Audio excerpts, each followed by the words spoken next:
Welcome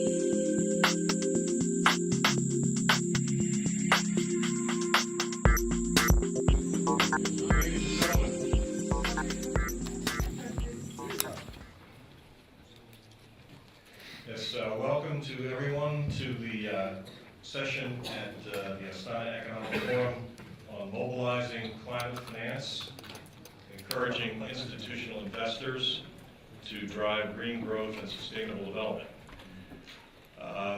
This is an initiative of the Club de Madrid in cooperation with the PED Group Foundation, Inc. I am Roger Wagner. I will be the moderator. I'm with the PED Group Foundation, based in Washington, D.C. and Little Rock, Arkansas. And to open the session, I would like to introduce Prime Minister Wim Kok of the Netherlands.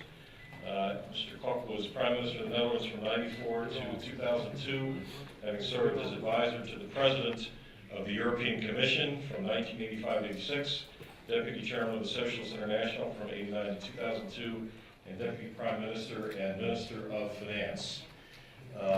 Mr. Kok, please open the session. Thank you, Prime Minister Kok. Thank you, Roger. Ladies and gentlemen, let me first of all welcome you to this session. I wish to start by thanking the organizers of the Astana Economic Forum. First of all, for inviting the Club de Madrid to participate at this important event for the third consecutive year.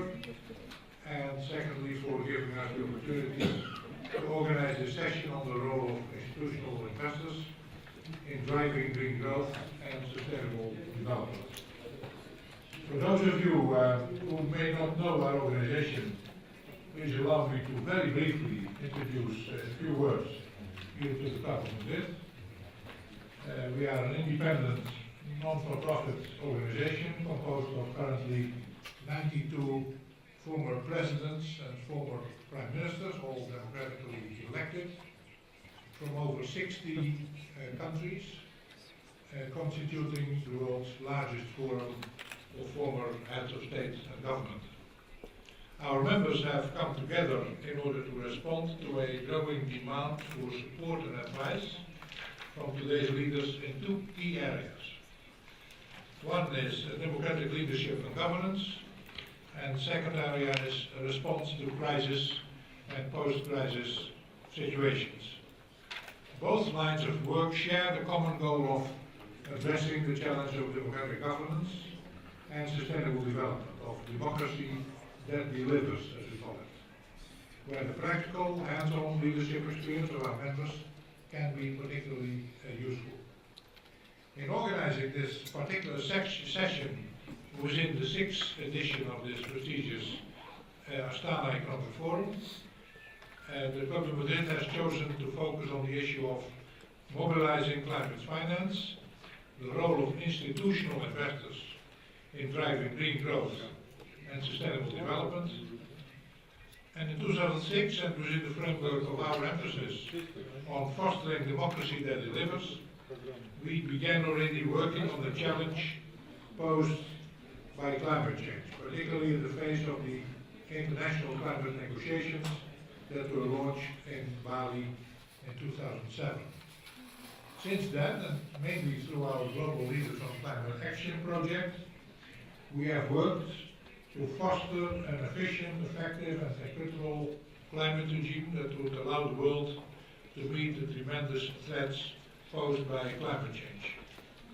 In this process, several of our members acted as UN Special Envoys on climate change, engaging directly in the climate negotiations on behalf of the UN Secretary General and trying to reach the still elusive, comprehensive climate agreement. Building upon this work, our last General Assembly, held in Little Rock, Arkansas in December 2012, together with the PED Group Foundation, launched an important initiative called the Global Leaders Initiative for Climate and Sustainable Development Financing Action. This initiative aims at furthering our commitment to address the challenges of climate change and one of the major hurdles faced during the climate negotiations, namely the increasing shortage of key resources, including financing needed for clean, sustainable development, including energy, water, food, and clean air. Drawing on the leadership and best practice experience of the Club de Madrid's Global Leadership for Climate Action initiative and building upon the work of His Royal Highness the Prince of Wales and his support to the P80 group of institutional investors committed to the fight against climate change and for sustainable development, the Club de Madrid and the P80 Group Foundation have joined forces to create the new task force we are today talking about. This task force will act to mobilize political will with the purpose of increasing the role of public and private sector finance, and more specifically that of pension and sovereign wealth funds, in driving low-carbon, climate-resilient, sustainable growth, especially in developing countries. Such finance is essential to profitably deploy existing technologies and to address increasing shortages of key resources needed for development, including energy, water, food, and clean air. In close collaboration with selected experts and advisors, and through this initiative, Club de Madrid members will work to strengthen and support the implementation of the P80 message on the development of possible solutions to climate and sustainable development financing through public-private partnerships. Solutions such as those being proposed by the UK Department for International Development, the Asian Development Bank, the International Finance Corporation, the Inter-American Development Bank, the African Development Bank, and last but not least, the World Bank. The Global Leaders for Climate and Sustainable Development Financing Action Task Force will also work to ensure that opportunities for further investment and the removal of barriers to large-scale capital deployment are catalyzed. We will hear more on this from the experts who join us today. I cannot close these opening remarks without making an explicit mentioning of an initiative that Kazakhstan, our host country this week, has taken in this very same field of climate action, green growth, and sustainable development, the innovative Green Bridge Partnership. Whatever the stage of a country's economic development or its political structure, the interlinked challenges of economic, food, energy, and environmental security are a serious concern for us all.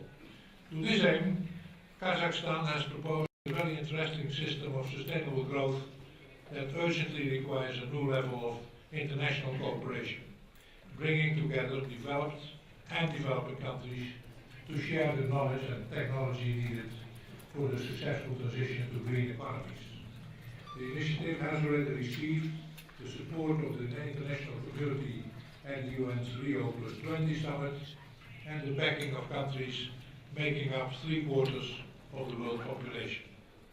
I hope we will hear more about this in further detail, and particularly how we can link the mobilization of institutional investor resources with Kazakhstan initiative.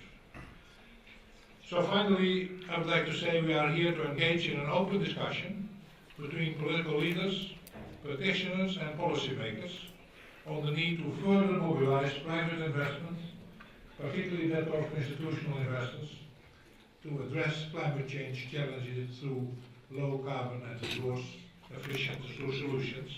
And I'm confident that this will prove to be a very relevant and fruitful debate. I'm looking forward to it.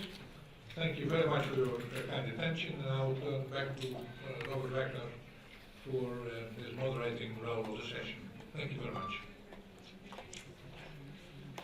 Yes, thank you very much, Prime Minister Koch. I wanted to first introduce myself a little bit. I am a senior director of the P80 Group Foundation, formed last year, and working now with the Club de Madrid on an initiative to encourage pension fund and sovereign wealth fund and institutional investors in climate change investment.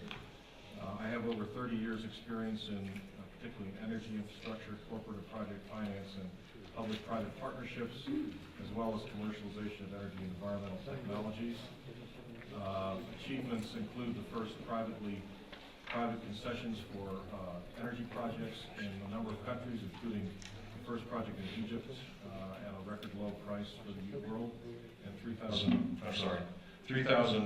megawatts of new power as a World Bank advisor to Andhra Pradesh, and an advisor to the founder of Grameenphone, which is now a $1 billion telecom project in Bangladesh, as well as numerous electric and energy sector laws, reform laws and policies as advisor to governments, investors, and companies. I've also worked on unconventional fuels, carbon capture, coal bed methane, oil sands technologies, and financing mechanisms for emerging country deployment of commercially proven technologies. I wanted to go over some of the procedure for this session. First of all, I want to thank our organizers, Mrs. Chopin, Shamra Tova, and Mr. Olzas Arlov of the Eurasian Economic Club of Scientists Association, and Mr. Carlos Westendorp, the Secretary General of Club de Madrid, and Deputy Secretary General Maria Elena Aguero. For the panel, we will first have initial remarks that I will make to frame the debate, along with Duarte Henriquez da Silva from the Asian Development Bank. We will have then political perspectives from our from our former heads of state, President Rosa Otunbayeva, former President of the Kyrgyz Republic, and the Prime Minister Petre Roman, Prime Minister of Romania, and then from Secretary General Westendorp. Following the presentations, there will be a coffee break, and then we will have a question and answer discussions we will assemble 3 questions at a time so that we can sort of consolidate them and direct them to some of the right persons to respond. We would also welcome participation from all of you, and when you speak, if you could identify yourself and your organization before you ask your question or comment, make your comment. And at the end, we will wrap up and decide what we may have come up with in the way of recommendations and insights for climate and sustainable environment growth. So with that, I wanted to begin with a presentation on the overview of some of the issues in the sector in the institutional investor framework. Do we have the PowerPoint presentation ready? Good, thank you. I don't know how well you can see that.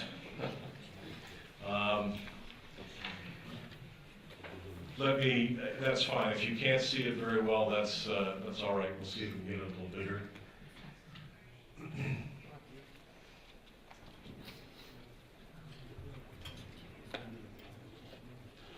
Well, anyway, let me just summarize it. First is the challenge of climate change. There's obviously a scientific consensus that changes to climate are occurring, evidenced by rainfall, temperatures, and extreme weather events that have adverse impacts on the availability and cost of energy, food, and water. There's also a recognized need to conserve non-renewable resources, including increasing use of renewable and reusable resources and engaging in sustainable development practices. New transactions, processes, and products that meet a real demand for a solution to these problems with the right policy framework can create real economic value and add jobs. This requires that government engage in public-private partnerships to encourage these solutions and the markets and projects that implement them, and help mobilize investment, including as possible by its own sovereign wealth and state pension funds, as well as private pension funds. In addressing the political perspective through our honored speakers, they will touch on the benefits and the limits of an appropriate government policy framework, regional cooperation, and political leadership in this area. Kazakhstan has taken a special role in the green economy emphasis with the Green Bridges program, and we welcome their hosting this conference and this session.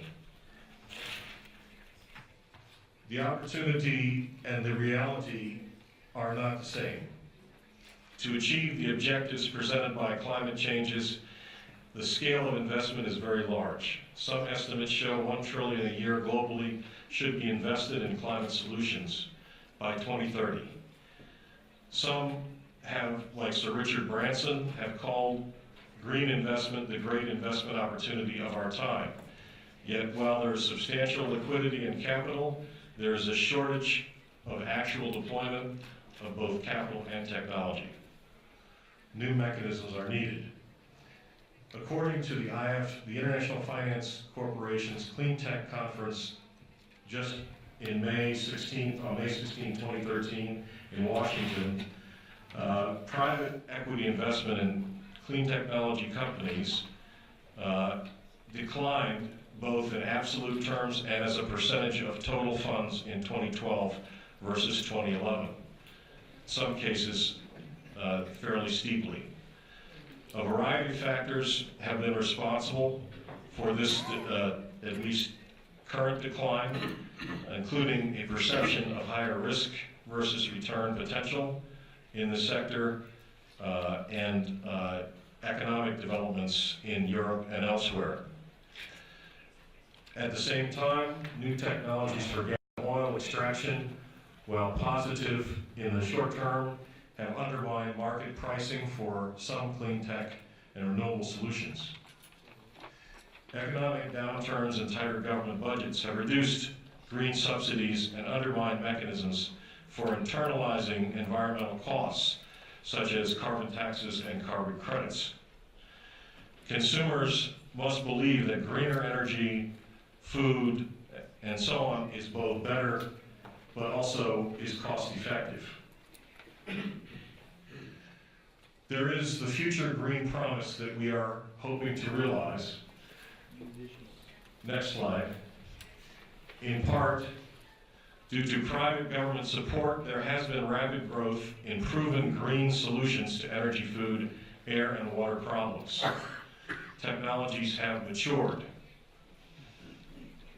Energy storage, smart electric grids, microgrids, efficient motors, distributed generation, new software, internet, and telecommunications-based systems promise to reduce the costs of being green and increase the benefits. There are also advances in zero emissions control technologies for fossil fuels and other environmental advances for traditional energy as well.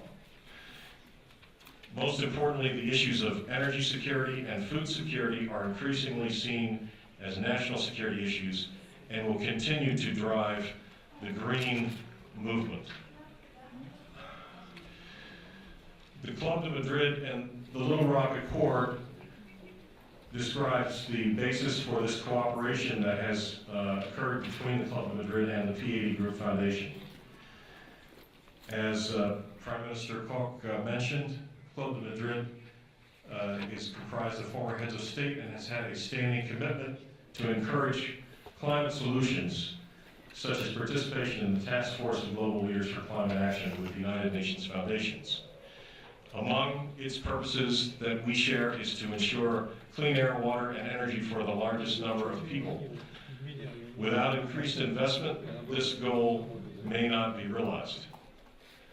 Therefore, it was fitting that at the 2012 annual meeting of the Club de Madrid held in Little Rock, Arkansas, at the Clinton Library, the Club de Madrid endorsed a new initiative to mobilize climate-related investment, referred to as the Little Rock Accord. The purpose of this initiative is to mobilize investments in climate and sustainable development by institutional investors, in particular through commitment of at least a small percentage of their funds towards this purpose while continuing to meet their investment and environmental criteria. Some of the leaders in this area include some of the Scandinavian funds and others, and we will hear more from our Asian Development Bank representative about their new fund. Generally, there are two things that must happen. New financial and fund management mechanisms for such investment that properly manage the risks, since institutional investors are generally risk averse, and encouraging government and public policy frameworks that help make possible scalable or repeatable green projects, remove barriers to new businesses, green businesses, and support green economy transactions at different levels, national, regional, national, and local. To create new financing mechanisms, next slide, the focus for increased funding is necessarily on intermediate funds that in turn invest in funds, companies, and projects with proven management.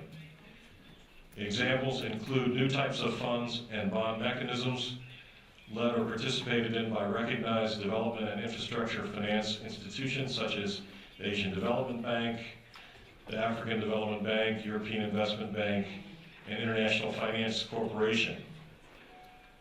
The IFC has a new fund called the Catalyst Fund. Among other the investors is the Azerbaijan Sovereign Wealth Fund. So one of your neighbors here is actively pursuing what we are here to promote today. Other examples include private sector managed funds such as the Allo family of environmentally sustainable funds, which draws on IFC investment as well as national investment from the U.S. Overseas Private Investment Corp. Their model is to identify proven companies with environmental technologies and businesses in one market, and then to fund and deploy them into new markets, particularly from developed countries to less developed countries, but now we are seeing also some examples that come from India and are going back into developed countries as well. At the same time, there are new regional, national, and urban city-based initiatives for cities and projects and initiatives such as Kazakhstan's Green Economy and Green Bridges Initiative. There are also increasingly larger green companies that are active in all global markets that are investable and publicly traded. So for our discussion topics today, we will be looking, as you saw in the program, on immediate opportunities for public-private partnerships that can effectively manage, next slide, manage some of the risks faced in these investments and become pilots for larger scale-up. What are the opportunities for investors to invest within a region, specifically in this region, Central Asia and Kazakhstan, and how these can happen more quickly with public-private cooperation? What are the major barriers for investment, policy, and other barriers? From this, we hope to come up with expected results of a better understanding of the barriers in scaling up climate and resource-efficient investments, next slide, globally and in the region, better understand the political and substantive reasons why greater public-private cooperation and partnerships are needed, and understand existing vehicles to scale up investment in climate finance and the basis for partnerships, innovative technology deployment, green growth financial instruments, and business models. Finally, we hope to identify stakeholders to engage in further discussion and development of this initiative. So thank you all very much for participating. And now I would like to introduce Mr. Duarte Hernandez da Silva from the Asian Development Bank. Please. First of all, I'd like to thank as well the Pan Economic Forum and the Club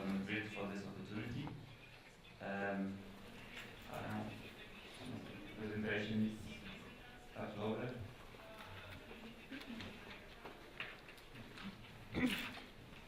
So we can take this down and put up the Asian Development Bank presentation. You can do that.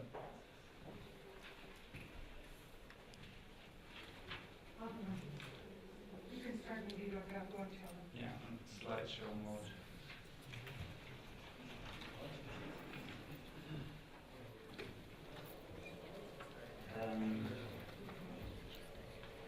So I will start. Sustainable investing in an increasingly mainstream area that will impact the positioning of demographical institutions in the market. Of course, demographics, climate change, and constraints of few resources are changing current economic conditions, making sustainable finance an increasingly mainstream area. On the investor side, there is a set of economic reasons, financial reasons, regulatory and risk reasons to be more engaged with sustainable finance. I will quote a study from Mercer, to the largest pension funds in the world, that suggests that institutional investors seeking to manage market and climate risks over the next 20 years should shift 40% of their current asset allocation to climate-sensitive assets. These include opportunities in infrastructure, real estate, private equity, agriculture, timberland, and sustainable assets. There are an increasing number of social responsible investors, but even mainstream asset managers need to diversify their portfolio into sustainable assets, not for ethical or reputational reasons, but for economic reasons. That shift will naturally intersect with MDB's core areas of activity, making these joint ventures more appealing today. On the other hand, MDBs also need to change some of these business practices and find alternative sources of finance. The current model of multilateral institutions relying too much on their balance sheets will not be sustainable either in the next 10 years.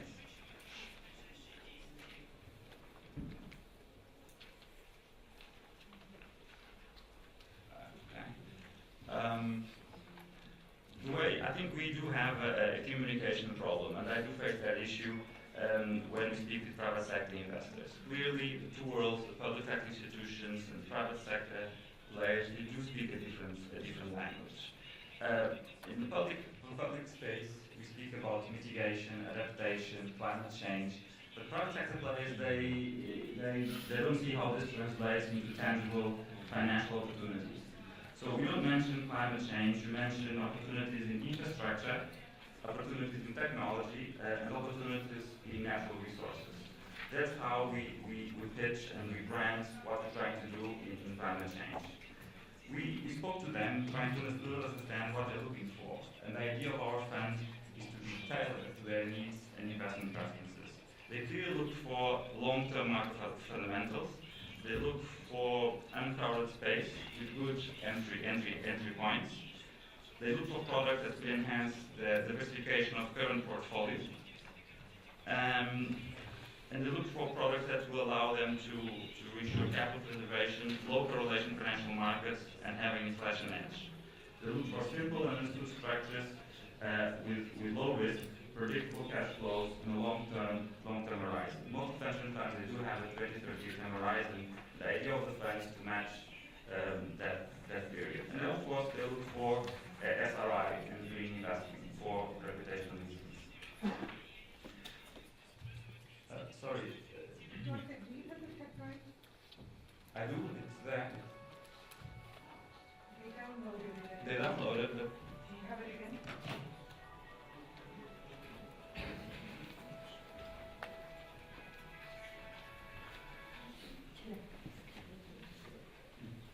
They have the presentation already there.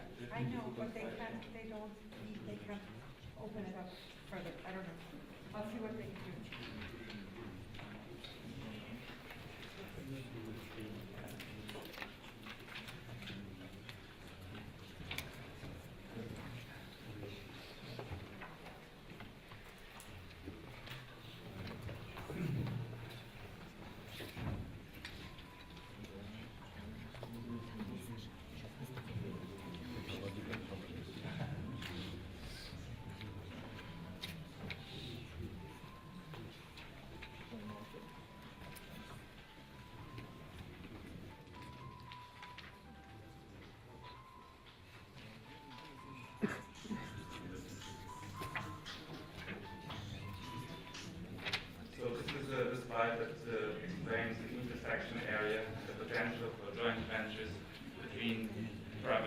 players and investors, and multilateral institutions. The circle refers to the position where we are now, and the arrow the trends. So private tax investors, for, as I said, several reasons: reputation, risk, economic, financial. They're trying to move into more sustainable assets. On the other hand, and you need to look for opportunities that can enhance their returns as well. This is our space and how we translate climate change into a language that private tax investors understand. So it's about resource efficiency, not only as energy, but all the other resources. It's about environmental services and production of scarcer natural resources. So the three buckets are infrastructure, technology, and nature-based assets. So this is how the bottleneck factor. So you do have, according to our market research and interaction with pension funds, they are in theory investors' interest in environmental finance in Asia. They amount to 620 billion.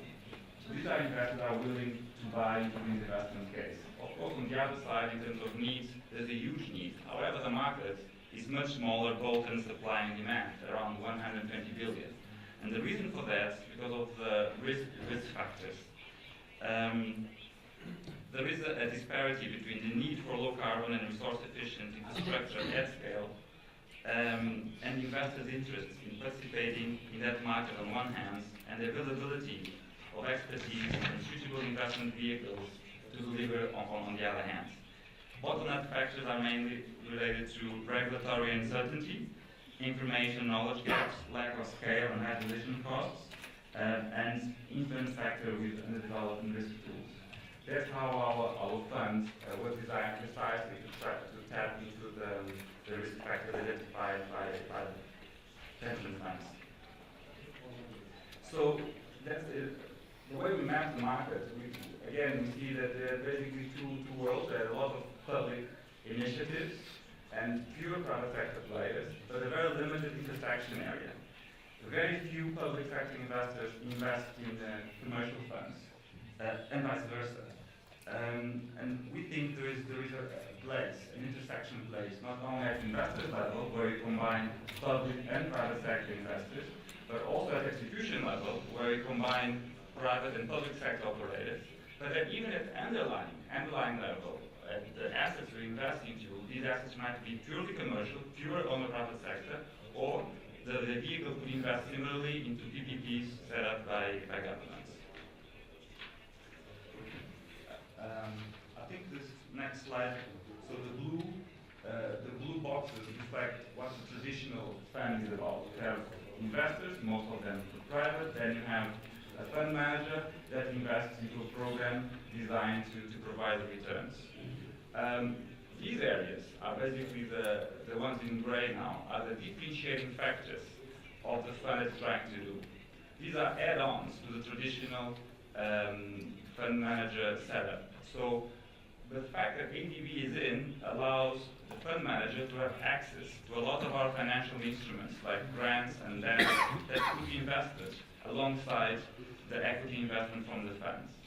On the other side, we do have many policy and country dialogue activities that will minimize regulatory risk, political risk. We do have very strong environmental and social safeguards policies that will reduce environment and reputational risk for the investors. And we do have a huge knowledge pool in the sector.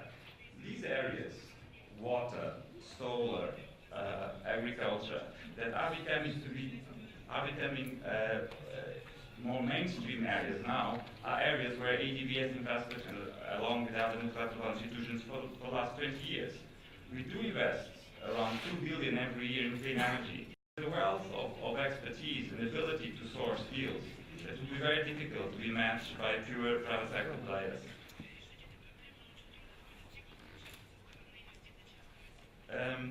Again, the point how the fund was re-engineered to target investors' needs and risk profiles. They look essentially for long-term capital protection, so the fund should have access that would provide that. And inflation edge. They should have no correlation or limited correlation to financial markets.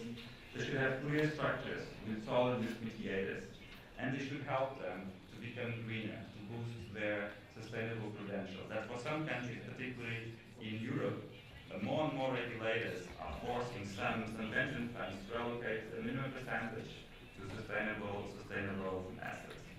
So that's precisely how our fund was designed. It was designed to address these issues.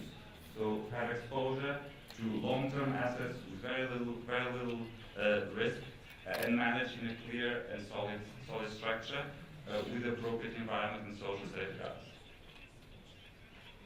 So if you compare with the typical products in the market, what we have is on the low risk, low return side, you have the project finance that are used in many PPPs and infrastructure projects.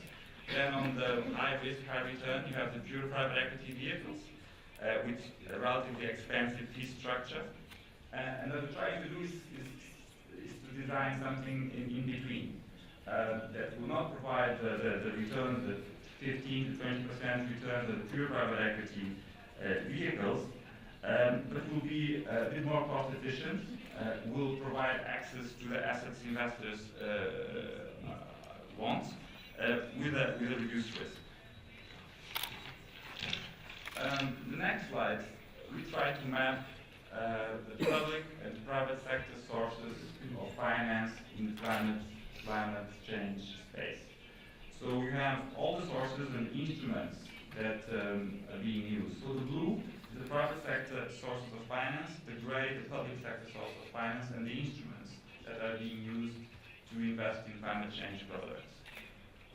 What we see is, in terms of effectiveness, a lot of our studies indicate that equity is more effective than grant-based finance. Of course, it's an evolving effect, so the money can be reinvested. But in terms of development impact, equity creates a high catalytic and multiplier effect. And therefore, even for the development impact perspective, it's more appealing to use equity. It's also the sort of risk exposure that the investors that we're trying to attract are looking for. So in terms of effectiveness and in terms of growth potential, because honestly, it'll be very hard on years to come, that public funding will increase dramatically. I think the growth will have to come from the private sector. And the idea of this fund is precisely to tap into that space, create a vehicle that is effective from a development impact perspective, and that partners and attracts private sector capital.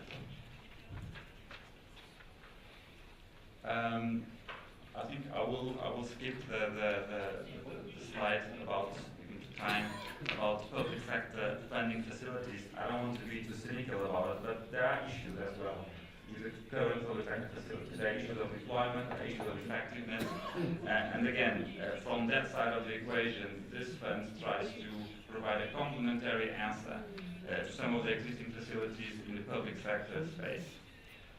So, in short, the fund, and to summarize, is a vehicle that will mobilize capital at scale. We hope to reach 1 billion, both from public and private sector investors that will combine public and private sector at the funding level, to invest in environmental finance broadly defined in Asia, to include funds, PPPs, direct projects, through a unique investment platform that combines private and MDBs operators to facilitate not only equity but also debt and grant facilities, and designed precisely to maximize impact and complement the existing initiatives, the public sector initiatives existing in this space.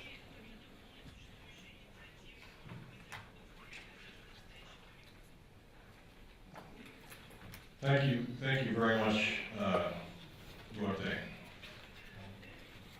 I think that we have just heard a number of very substantive comments that we can have expansion on during the questions and answers. And thank you for that. We had hoped to have Minister of Environment Kaparov here, but he had another conflict. However, I know we have some very experienced and knowledgeable attendees from Kazakhstan, and we look forward to your perspectives during the question and answer. Now I would like to turn to the political perspectives, beginning with President Rosa Otunbayeva,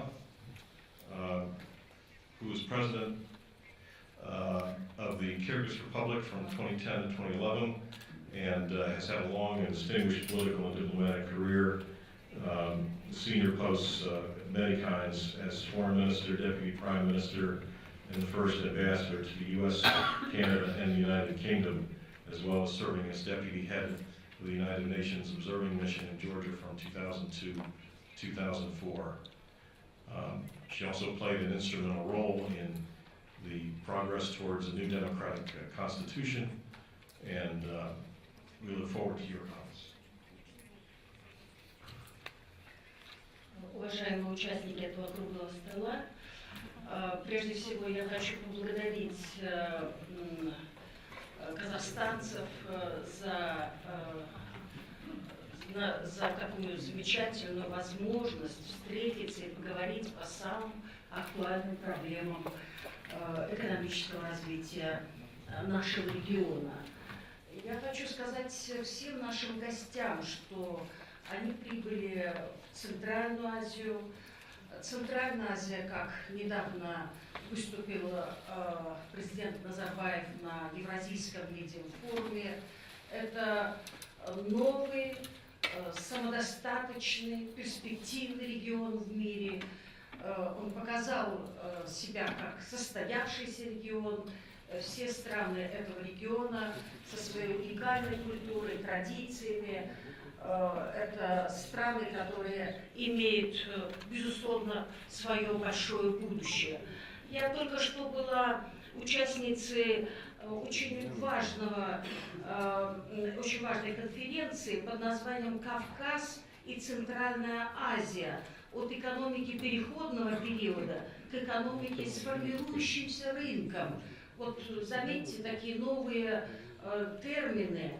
Мы в переходном периоде долго были, и мы теперь идем к экономике с формирующимся рынком.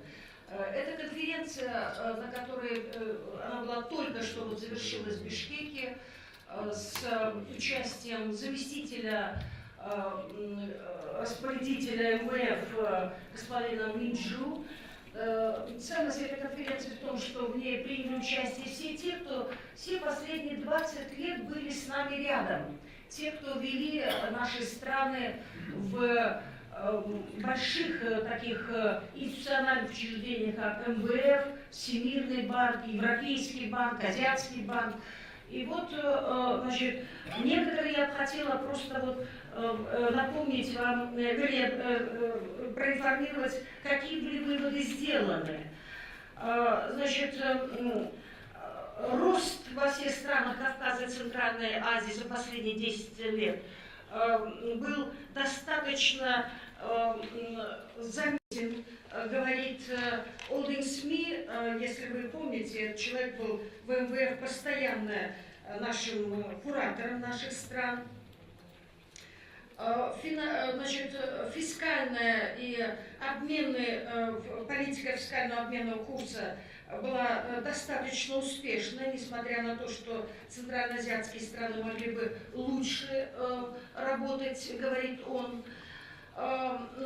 Значит, такой человек, как Йоханнес Лин, он был вице-президентом Всемирного банка, он так вот сказал: the breakup is over, and the broken up parts, I mean the countries, new countries, are being brought back together in the context of Eurasian integration, if more slowly than desirable. The macro fundamentals are good, and if we should expect the unexpected, then maybe we'll see real progress in structure, institutional and governance reforms in the coming years. And if this conference is a good figure of the future, we'll see a lot of cooperation among the international institutions. Профессор из University Berkeley из Соединенных Штатов, он сделал совершенно оптимистический вывод, говоря, что Caucasus and Central Asia is on the verge of becoming a thriving economic powerhouse, overcoming all the disadvantages inherited from geography and history. И польский экономист Марек Добровский, которого мы все тоже хорошо знаем, он сказал о том, что Basic Transition Agenda completed in early 2000s, the largest, fastest, and most complex reform episode in contemporary economic history. It's about 15 years. Это вот буквально несколько вот таких важных, значимых выводов о регионе, в который вы все прибыли. Говоря о нашей конференции, вы заметили вот ключевые слова. Это то, что Global Leaders for Climate and Sustainable Development Financing Action Initiative.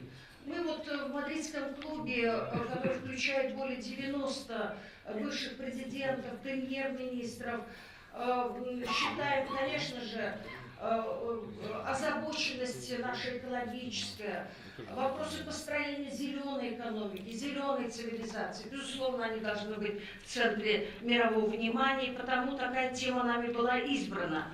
В последнее самое время, вот я в прошлом году, в этом году, я была в Азербайджане, в Туркменистане, в Монголии, вот Казахстан. Это все страны богатые минеральными ресурсами. И должна сказать, что в русле всех мировых устремлений идет немало интересной работы. Во-первых, созданы национальные фонды развития, идет озеленение, вот carbon sinks строится в каждой буквально из этих стран. Очень важна роль лидерства, и президент Назарбаев, который поставил или выдвинул эту платформу зеленого моста, то есть значит, переход и значит, деление или обмен новыми технологиями между Западом и Востоком. Это, конечно, исключительно важное такое лидерство. Мы в странах зеленой экономики, мы в странах Центральной Азии должны сказать, что вот зеленая экономика, безусловно, может быть, исключая Казахстан, который сегодня-завтра познакомит нас с основными положениями своей новой концепции, стратегии зеленой экономики. Для нас, для всех это такой тренд, новое направление в мире. Я думаю, такие страны, которые являются, как говорят, лидерами, чемпионами в этом вопросе, Южная Корея, Германия, другие страны, они, конечно же, должны взять лидерство. И я только что с другого круглого стола, где говорят об образовании в области зеленой экономики. Уважаемые участники этого круглого стола, нам прежде всего надо очень много внимания уделять образованию. Боюсь, что и многие лидеры наших стран, я имею в виду правительства, не очень хорошо ориентируются в таких понятиях, как adaptation, mitigation и так далее, и так далее. Слушайте, у нас все банки экономят на образовании. Никто не хочет вкладывать деньги для того, чтобы начать и продвигать какие-то новые темы. Зеленая экономика. Здесь целый комплекс, конечно же, новых терминов, которые мы все должны довести до наших людей, до буквально каждого. Образование, развитие компетенции о зеленой цивилизации, я считаю, одним из главных таких проблем. Говоря об институциональных, о роли институциональных инвесторов, вот так сегодня сформулирован наш круглый стол, я хочу, конечно же, сказать о том, что и частный бизнес, и международные финансовые институты, они должны, безусловно, работать о безопасных технологиях в первую очередь. Пока мы здесь разговариваем с вами о зеленой экономике, наши страны в Центральной Азии, они полны инвесторов в горнодобывающей промышленности, очереди со всех сторон, со всех стран планеты. Но они применяют безопасную технологию или нет? Это большой вопрос. В наших странах сейчас народы стеной стоят против того, чтобы начинались где-то новые работы по значит, по горной добыче. Я недавно была здесь в соседнем у нас с Казахстаном месте, есть Джерюй, такое месторождение золотое, где 100 тонн золота. Народ говорит, вот на 50 лет давайте мы законсервируем и точка. Народ не верит, что к нам придут безопасные технологии. Пусть это канадцы, пусть это австралийцы, пусть это американцы. Еще менее, конечно, доверие заслуживают, допустим, китайские инвесторы. Но народ категорически против, против таких опасных технологий, которые уже на деле у нас реализуются. В этой связи мне представляется, что такие инициативы, которые были проявлены мировым сообществом по прозрачности горнодобывающей промышленности, они должны обязательно включать и компонент такого экологического звучания, значения. Я думаю, что малый бизнес, средний бизнес, который сегодня преобразует лицо экономик наших стран, мы рыночную экономику строим за счет этого малого и среднего бизнеса. Я, например, слежу за развитием social business концепта, это Мухаммад Юнус делает. Очень трудно понять, откровенно говоря, понимаете, бизнес, который очень понятен людям, который не рвется за прибыль, который хочет, чтобы эти страны вели достойную экономическую жизнь. Для нас, для всех, пока абстрактным является эти понятия carbon trade. Не работает это в наших странах, это все абстракции. Эти разговоры хороши, наверное, хорошо их слушать в Копенгагене, в Канкуне или в Дурбане, но это все очень мало применимо в наших странах. Я думаю, что роль Организации Объединенных Наций и ее семейства очень важна в этом. Роль международных финансовых институтов критическая.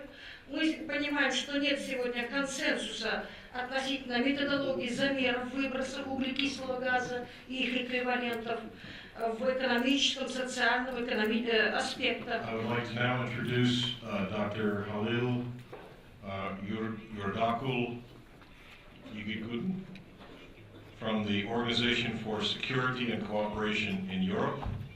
He is the coordinator of OSCE Economic and Environmental Activities, and I will let him now give us his remarks and thoughts.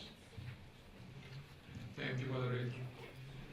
Excellencies, ladies and gentlemen, honorable visitors, let me start by thanking the government of Kazakhstan for organizing this important event and for their warm hospitality.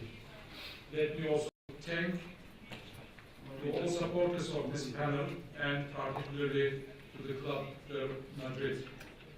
It was back in 2010 this palace hosted the OSCE summit that brought together the heads of states and governments of the OSCE participating states to advance their commitment to Euro-Atlantic and Eurasian security and to achieve greater unity of purpose and action in facing emerging security challenges.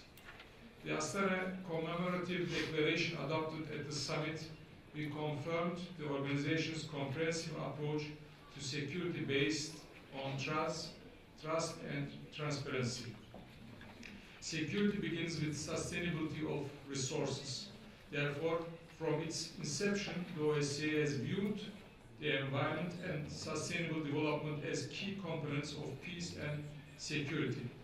The issues that we are addressing in this panel today, including the partnerships and cooperation for green growth and resource efficiency, are also a reflection of areas where we as OSCE are also committed to continuing our efforts. Greening of the economy is the gateway to truly integrate economic, environmental and social considerations. Its direct linkages with issues such as good governance, energy and climate change make it more relevant for OSCE as we are debating the security implications of each of these issues. This year, under the Ukrainian OSCE chairmanship, the 21st Economic and Environmental Forum process which is one of the main annual events of the OSCE, is focusing on increasing stability and security, improving the environmental footprint of energy-related activities in the OSCE region. The concluding meeting is scheduled to take place in Prague in September. The forum preparatory meetings have already yielded substantive discussions and stimulated political dialogue among the OSCE's 57 participating states on how new and renewable energy sources, the green economy and technology transfer, as well as partnerships, can contribute to energy security and climate change mitigation in the OSCE region.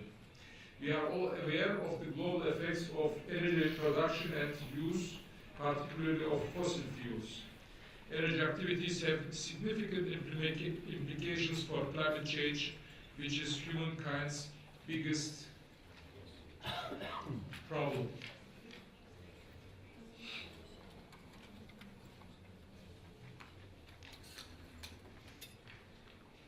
In all our work, we cherish our collaboration with other intergovernmental organizations in the region.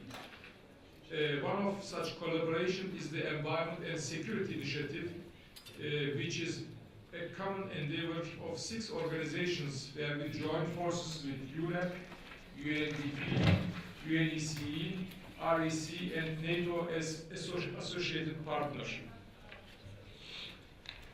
With our partners in the Environment and Security Initiative and the European Commission Instrument for Stability, we will assess the security impacts of climate change in 3 regions, including the Central Asia.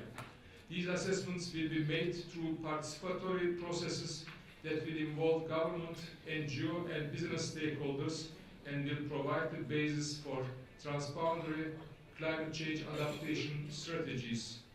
Moving towards energy sustainability will require changes not only in the way energy is supplied, but in the way it is used.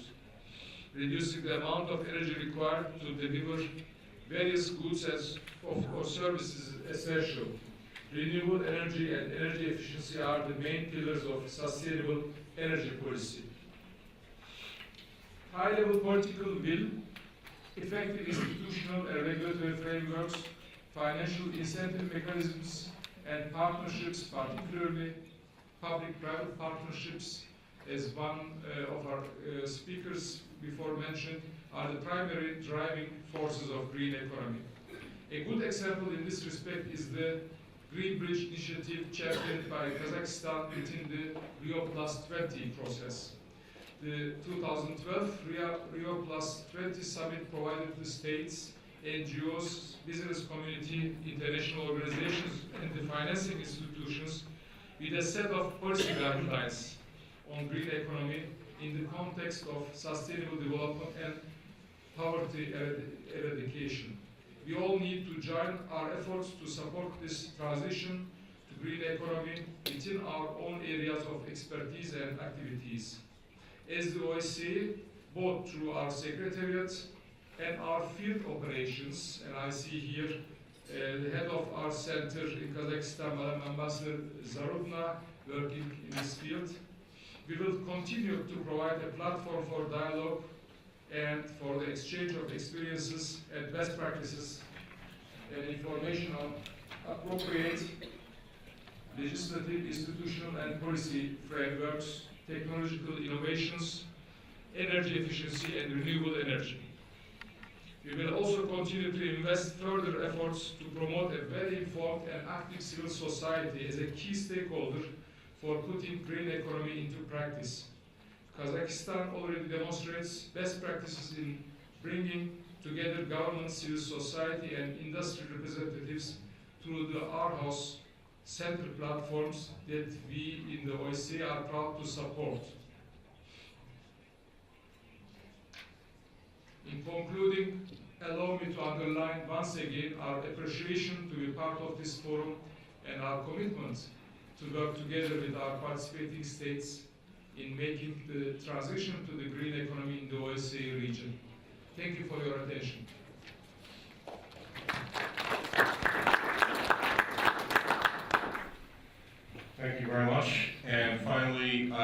to ask Secretary General Carlos Westendorp of the Club of Madrid to make some remarks. Thank you very much. I'm going to be very brief because almost everything has been already said and we don't have much time. Let me just summarize the reasons why Club de Madrid is keen in supporting this initiative. In the first place, because it is in the Club de Madrid DNA since the beginning to contribute to alleviate climate challenges and carbon pressure. The fact is that in 2007, Club de Madrid launched this project called the Global Leaders for Climate Action. We all know that this is a priority that needs to mobilize huge amount of resources. It has been calculated 1 trillion resources, but it's difficult to say, but in any case, there are huge amount of resources. It needs a big transformation, big industrial transformation, but at the same time, the demand is growing, but the offer of finances is dwindling, specifically in the current framework of the crisis, especially in some countries in Europe and the United States. So if public funding is dwindling, private funds are needed to be mobilized. This is one of the first reasons. The second reason is that we are suffering in some areas of the world, but it will come later on because we are living in a globalized world. It's a credit crunch. The financial system has been working on a closed circuit scheme by which investors are borrowing cheap funds, so to speak, from central banks in order to buy normal national debts, gaining the margin of the spread, but not investing directly in productive economy. This is why what we need is precisely to find out vehicles, ways and means in order to foster green growth, private and public investments in this area.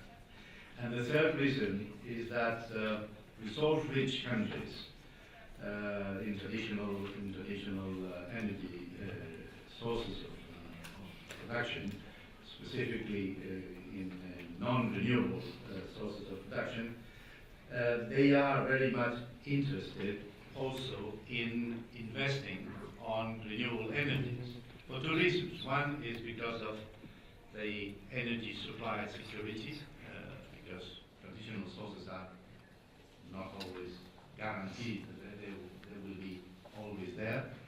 And the other reason is because the employment generation, the capacity of job creation of traditional industries and all rich resources countries is not very intensive in workforce. It's a minimum part that direct investments on this energy is creating around 10% of jobs, whereas the rest needs to come from employment generation investment. This is why Central Asian countries and many other countries, but in particular Kazakhstan, are trying to create these opportunities in order to diversify the economic system by investing in friendly energy sources. And in particular, Kazakhstan has launched this Green Bridge Partnership, which we think was being supported. And for that reason, the Club de Madrid is very much ready to continue this conversation next year in the forum, in the 7th Astana Forum, if this offer is accepted by the Kazakh authorities. Thank you very much.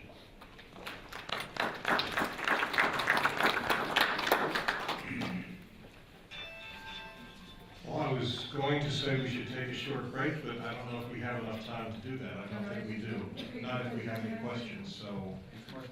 Yeah, I think we should finish it, go straight through here after all. And so I would like to start by inviting questions for our panel from any of the audience participants.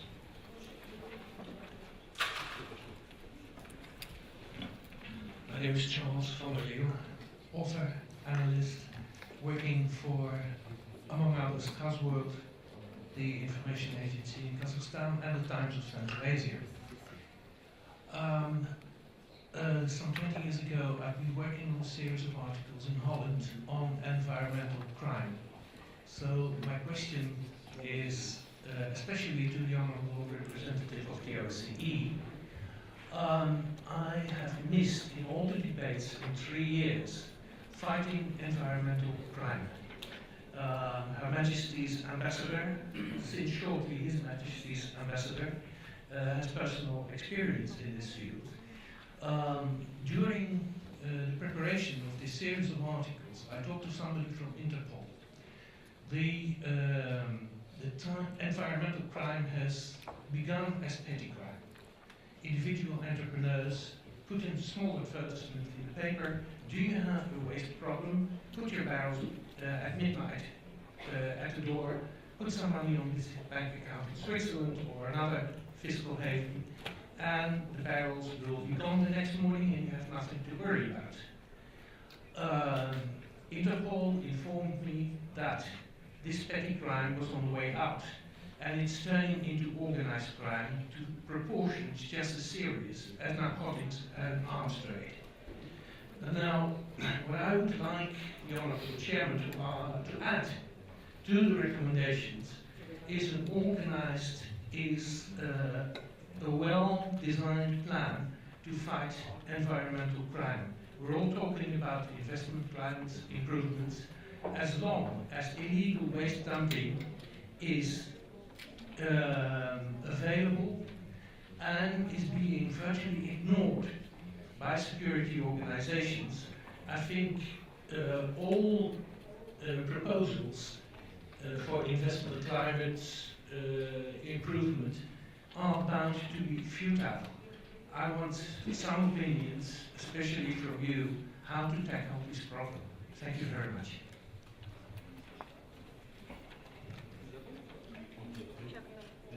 Yeah, I wanted to take 3 questions at once so we can try to consolidate a bit. Thank you very much. I'm Bijan Farmati, International Herald Tribune. I want to talk about the bigger issue. That is basically the number of people living in the developed world, which is about 1 billion people, are producing basically twice as much carbon as the rest of the world, which is 6 billion. Now, if the Chinese, if the Indians, and others want to live according to the standard that we are living in the developed world, how many planets do we need? And is this possible to continue? What I'm saying, there's a lot of talk of green energy, environmental issues, but nobody, and that takes a very, very long time, many years to do anything about it. The best thing is basically try to slow down this consumerism that is being promoted by the corporate world, which really controls the world. I mean, if any official comes out and talk about trying to convince people to consume more, I'm sure will not last on his job. Then one of the job of Club of Madrid is sort of promotion of democracy, and but all these people that are in democracies, the senators, the congressmen, basically are coming into Senate or to the Congress by the money that is the corporations. investing on them. So if they start saying, let's consume less because the world is in danger, they will not be going to Congress or Senate anymore. And the fact is that this world has very limited resources. If we continue to consume at a rate of the developed world, we're going to kill ourselves, our children, everybody will go sick. So why isn't it that nobody is trying to sort of do something that people will wake up and do less this consumption that is destroying the world? Okay, thank you.